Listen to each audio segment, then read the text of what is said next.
وإذا قيل لهم لا تفسدوا في الأرض قالوا إنما نحن مصلحون আর যখন তাদের বলা হয় তোমরা পৃথিবীতে অশান্তি সৃষ্টি করো না, তখন তারা বলে আমরাই তো সংশোধনকারী। ألا إنهم هم المفسدون ولكن لا يشعرون সাবধান, তারাই আসলে অশান্তি সৃষ্টিকারী, কিন্তু তারা তা বুঝতে পারে না। وإذا قيل لهم آمنوا كما آمن الناس قالوا أنؤمن كما آمن السفهاء ألا إنهم هم السفهاء ولكن لا يعلمون আর যখন তাদের বলা হয় লোকেরা যেমন ঈমান এনেছে তোমরাও তেমন ঈমান আনো, তখন তারা বলে আমরা কি নির্বোধের মতো ঈমান আনব? সাবধান, প্রকৃতপক্ষে তারাই নির্বোধ, কিন্তু তারা জানে না।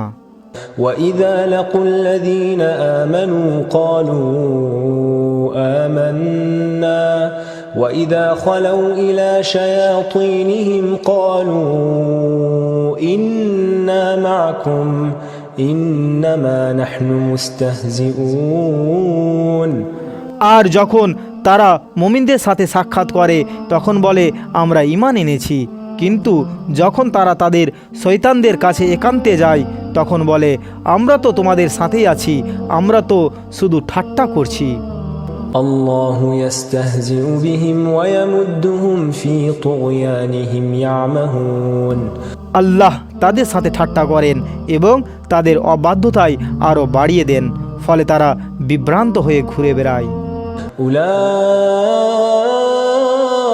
أولئك الذين اشتروا الضلالة بالهدى فما ربحت تجارتهم وما كانوا مهتدين এরাই তারা যারা হিদায়াতের বদলে গুমরাহি কিনে নিয়েছে, তাদের এই ব্যবসায় কোনো লাভ হয়নি এবং তারা সঠিক পথও আসেনি।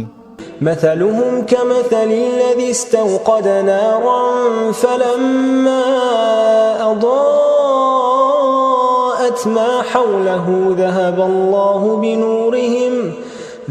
الله بنورهم وتركهم في ظلمات لا يبصرون তাদের উদাহরণ সেই ব্যক্তির মতো যে আগুন জ্বালালো, অতঃপর যখন তা চারপাশ আলোকিত করলো আল্লাহ তাদের আলো কেড়ে নিলেন এবং তাদেরকে অন্ধকারে রেখে দিলেন, তারা আর দেখতে পায় না।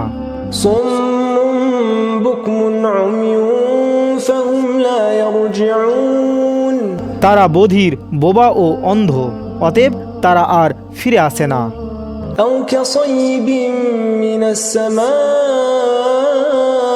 فيه ظلمات ورعد وبرق يجعلون أصابعهم في آذانهم من الصواعق حذر الموت والله محيط بالكافرين অথবা তাদের অবস্থা আকাশ থেকে নেমে আসা প্রবল বৃষ্টির মতো, যার মধ্যে আছে অন্ধকার, বজ্রধ্বনি ও বিদ্যুৎ। মৃত্যু ভয়ে তারা কানে আঙ্গুল দেয় বজ্রের শব্দ থেকে বাঁচতে, আর আল্লাহ কাফেরদেরকে পরিবেষ্টন করে রেখেছেন। ইয়াকাদুল বারকু ইয়াখতাফু আবসারহুম কুল্লামা আদাআ লাহুম মাশাউ ফীহি ওয়া ইযা আযলামা আলাইহিম ক্বামু ولو شاء الله لذهب بسمعهم وأبصارهم إن الله على كل شيء قدير বিদ্যুৎ প্রায় তাদের দৃষ্টি কেড়ে নেই, যখনই তা তাদের জন্য আলো দেয় তারা তাতে চলে, আর যখন অন্ধকার হয়ে যায় তখন থেমে দাঁড়ায়। আল্লাহ চাইলে তাদের শ্রবণ শক্তি ও দৃষ্টিশক্তি কেড়ে নিতে পারতেন। নিশ্চয়ই আল্লাহ সব কিছুর উপর সর্বশক্তিমান।